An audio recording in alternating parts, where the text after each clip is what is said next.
Guys, welcome back to Villa Tamil YouTube channel.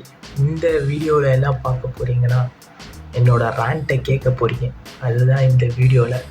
Bro சத்தியமா எதுக்கோ வந்தேன் ப்ரோ, ஜெயிச்சு கொண்டாடலான்னு வந்தேன் ப்ரோ. நானு ப்ரோ எனக்கு பெரியா வருது ப்ரோ. இப்போ எப்படி ப்ரோ அப்படி தோக்கலாம்? Versus Aston Villa. Pre match ரிவ்யூவில் சொல்லியிருப்பேன், இந்த மாதிரி வின் பண்ணிடுவோம் அப்படின்னு. முடிச்சு விட்டீங்க போங்க, அவ்வளோதான், நம்மளை முடிச்சு விட்டீங்க போங்க அப்படின்ற மாதிரி தான் பண்ணானுங்க. ஆனால் பாயிலாம் 2-2ன்னு ஒரு ட்ரா. ஸோ வந்து எனக்கு இந்த என்ன ஆனாலும் இந்த வன்மை அடங்காதுங்க. டியாகோ கார்லோஸ், டேய் நீலாம் பிளேயராடா, நீலாம் என்னடா வெறுப்பேற்றிட்டு இருக்க? டிஃபென்ஸு பண்ண மாட்டேன், எதுவுமே பண்ண மாட்டேன். 2வது கோலில் அவனை முடிச்சு விட்டான்டா டெலாப்பு. இதை தான் பற்றி பேச போகிறோம். ஸோ என்னோட ரேண்ட்டு கேட்க ரெடியாக எல்லோரும் ரேண்ட்டு கேட்க ரெடியாக இருங்க. அதுக்கு முன்னாடி லைக் பண்ணிவிட்டு சப்ஸ்கிரைப் பண்ணுங்கள். ஃபர்ஸ்ட் ஆஃப் ஆல், மேட்ச்சு போகிறதுக்கு முன்னாடி நான் சொல்லியிருப்பேன் ரிவ்யூவில் 3-1 4-1 வின் பண்ண போகிறோம். ஸ்டார்ட் ஆஃப் த மேட்ச் எப்பயும் போல் கோலை கன்சீட் பண்ணோம். டெலா போயிட்டு வந்து அந்த கோல் கன்சீட் பண்ணது காரணம் கார்லஸ் தான். டிஃபெண்ட் பண்ணியிருக்கணும், பண்ணலை. நம்ம எமி மார்டினஸ் அவன் ஒரு மிஸ்டேக்கு, அவனே வந்து இந்தாடா பாரத்துக்கு அப்படின்னு. சரி, ஓகே, நமக்கு வந்து கம்பேக் இருக்குது. கம்பேக் தான் நம்மளுக்கு. ஃபஸ்ட்டு கோல் அடிக்கலாம் நமக்கு கிடையாது. நம்ம கம்பேக் கொடுக்குறோம், அதுக்காக கோல் அடிச்சுக்கன்னு எமி மார்டினஸே உள்ளே தள்ளி விட்டா மாதிரி தள்ளி விட்டான். சரி, ஓகே, கம்பேக் இருக்குன்னொன்னே தலைவன் நம்ம ராஜேஷ் சொன்ன மாதிரி, நான் ப்ரெடிக்ஷனில் சொல்லியிருப்பேன் ராஜேஷ் கன்ஃபார்ம் கோல் அடிப்பான்னு. சொன்ன மாதிரி ராஜேஷ் கோல் அடித்தான். சரி, ஓகே, 1-1 செகண்ட் ஹாஃபில் நம்ம டுரான் இவங்களை வச்சு கம்பேக் கொடுக்கலான்னு நினைக்கும்போது தான் வந்து திருப்பி நம்ம லியான் பெய்லி பாஸ் போட்டு ஒலி வாட்கின்ஸ் கோல் அடிப்பான். So okay, 2-1. இதே மாதிரி செகண்ட் ஹாஃப், ஃபஸ்ட் ஹாஃப் கொஞ்சம் நல்லா தான் போச்சு. ஸோ இதே மாதிரி ஒரு செகண்ட் ஹாஃப் கண்டினியூ பண்ணோன்னா இந்த கேம் வின் அப்படின்ற மாதிரி தான் நான் பார்த்துட்டு இருந்தேன். அதுதான் நடக்கலை. செகண்ட் ஹாஃபில் எங்களுக்கு ஃபுட்பாலே தெரியாது. நம்ம எப்போ சரி நம்ம வந்து ஒரு நல்ல பொசிஷன் டாப்பில் போகிறது மாதிரி இருந்தாலே இவனுங்களுக்கு நம்ம ஃபுட்பால் ஆட தெரியாது மேடம், அந்த மாதிரி தான் ஆடுறாங்க. ஏன்னா சத்தியமாக இதே தான் வந்து போன கேமில் பார்த்தீங்கன்னா, போன சீசனில் பார்த்தீங்கன்னா மேன் யுனைடெட் கூட நம்ம வந்து டிசம்பரில் ஆடும்போது வின் பண்ணால் லைக் ஃபஸ்ட்டு பொசிஷன் போக வேண்டியது, தோற்றோம். இப்போது வந்து வின் பண்ணால் ஒரு செகண்ட் பொசிஷன் போக வேண்டியது, ட்ரா பண்ணிட்டோம். இது என்ன இவனுங்களுக்கு வந்து என்ன வைரஸாக என்னான்னு தெரில, இந்த மாதிரி ஆனால் ஆகக்கூடாது அப்படின்னு. ஸோ வந்து சரி, ஓகே, செகண்ட் ஹாஃப் ஸ்டார்ட் பண்ணும்போதும் சரி ஒன்றுமே ஆடல. செகண்ட் ஹாஃபில் லைக் ரொம்ப டயர்டாகிட்ட மாதிரியே இருந்துச்சு பிளேயர்ஸ் எல்லாருமே. அப்புறம் அதுலேயே தெரிஞ்சிச்சு ஒரு கோல் கண்டிப்பாக வரும்னு. ஆனால் கொஞ்சம் நம்ம டிஃபெண்ட்லாம் பண்ணிக்கிட்டு இருந்தோம். அப்போ தான் நம்ம கார்லோஸ் வந்து டெலா கிட்ட வந்து மடிஞ்சிட்டாரு, படுக்க போட்டான் டெலா. என்னடா டே கார்லஸ், என்னடா டே கார்லஸ் டே. சத்தியமாக எனக்கு புரியல என்னன்னா அவங்ககிட்ட நான் அதிகமாக எதுவும் எதிர்பார்க்கல.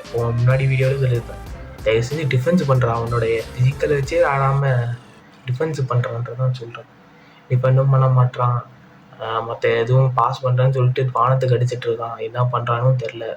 என்னப்பா செய்யறது, விதி விளையாடுச்சுப்பா. நாய நீ விளையாண்டு போட்டு விதி மேலேண்டா பழி போடுற, உன்னை அப்படியே குத்துறானும் தெரில. லைக் இந்த கேம் போகும்போது second half full and full இந்த கேம் போகிறதே வந்து எம்ரியோட மிஸ்டேக் கண்டிப்பாக இருக்குது. Konsa is not a right back, அவன் சென்டர் பேக்கு. அவன் கோன்சாவை ரைட் பேக்கில் ஆட வச்சாலும் அவன் சென்டருக்கு தான் ட்ரிஃப்ட் ஆகிட்டு சென்டரில் இருக்கும்போது ரைட் சைடில் இப்போ பார்த்தீங்கன்னா இவன் டேவிஸும் சரி, இப்ஸ்விட்சில் வந்து டேவிஸ் இருக்கான், ஜாக் லார்க்கு ஸ்டார்ட் வேறு பண்ணாங்க. அவனும் சரி இவனும் சரி 2 பேரும் நல்லா ஓட ஆரம்பிச்சிட்டானுங்க லெஃப்ட் சைடில், நம்ம ரைட்டு சைடில். ஸோ நம்மளால் எதுவுமே பண்ண முடியல. கோன்சாவிலே கொஞ்சம் ஒரு 2-3 நிமிஷத்துலாம் ஜாக் லார்க்கு அவன் பாட்டு ஓட்டுனா கோன்சாவை விட்டுட்டான். So Konsa is not a right back. Emery இப்போ எதை வந்து எப்போது யோசிப்பான்னு தெரில.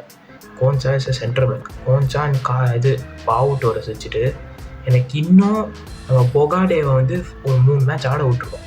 அவனை எதுக்கு இப்போ ட்ராப் அவுட் பண்ணணும், அது எனக்கு புரியல. அதுக்கப்புறம் கோஸ்டாவை நம்ம ஒரு சீசன் லோன் போயிட்டு அவனை திருப்பி கொண்டு வந்திருக்கோம். அவனுக்கு எக்ஸ்பீரியன்ஸ் இல்லைன்னு சொல்கிறது. அவன் ரெஸ்டாரில் வந்து சாம்பியன்ஸ் லீக்கும் ஆடி இருக்கான். அப்போது அவனுக்கு வந்து எதுக்கு நம்ம சான்ஸ் தரல? அவனுக்கு வந்து என்னென்னா இன்னும் அவன் யங்கு தான், ஓகே. ஆனால் வந்து அவனுக்கு என்னென்னா வந்து அவன் ஆடலைனாலும் அவன்கிட்ட ஒரு பேஸ் இருக்குது.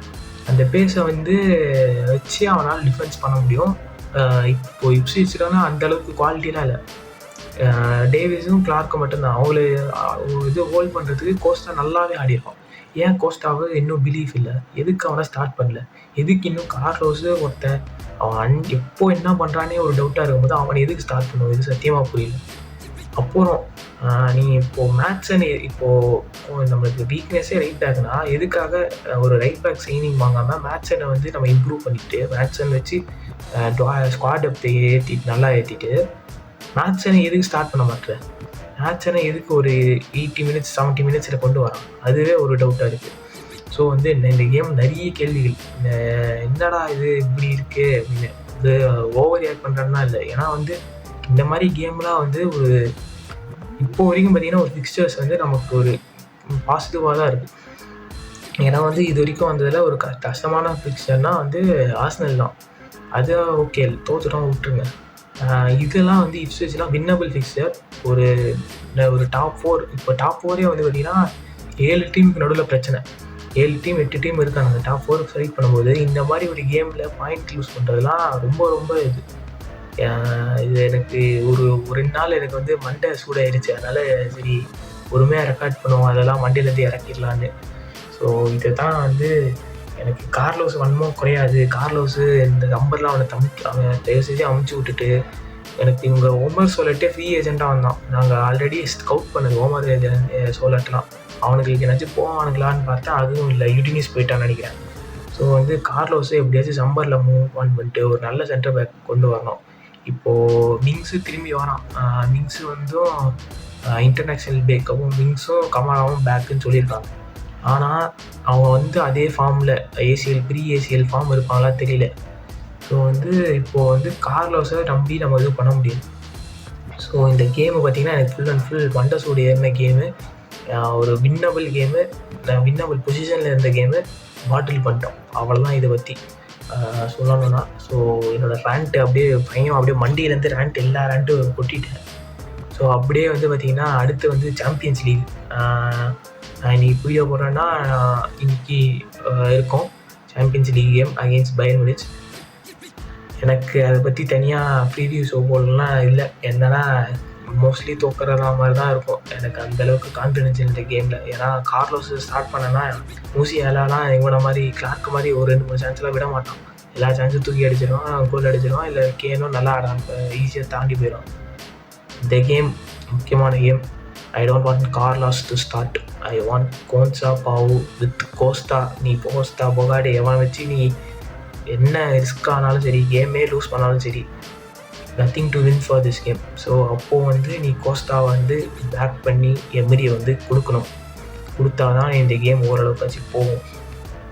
அதுதான் இப்போது சொல்கிறது. ஸோ பயனுக்குன்னு தனியாக நான் ப்ரிவ்யூ ஷோலாம் போடலை. ஸோ நல்லா ஆடணுன்னா போஸ்ட் மேட்ச் ரிவ்யூ போடுறேன், நல்லா ஆடணும்னா போஸ்ட் மேட்ச் ரிவ்யூ, நான் ப்ரீவியூலாம் கிடையாது. ஸோ இதை பற்றி இதெல்லாம் சொல்ல வந்தேன். ஸோ பயன் வில் வின் 3-4 வின் பண்ணாலும் அவனுக்கு பயங்கரமாக ஃபார்ம்குள்ளேருந்து வரான். பயன்லாம் 9 அப்படிலாம் வின் பண்ணிட்டு வரான். ஸோ தோக்குறதா இருந்தாலும் ஒரு டீசெண்டான ஸ்கோரில் தோற்றா ஓகே. இந்த 4-0 5-0 6-0 தோற்றுட்டா அவ்வளோதான்.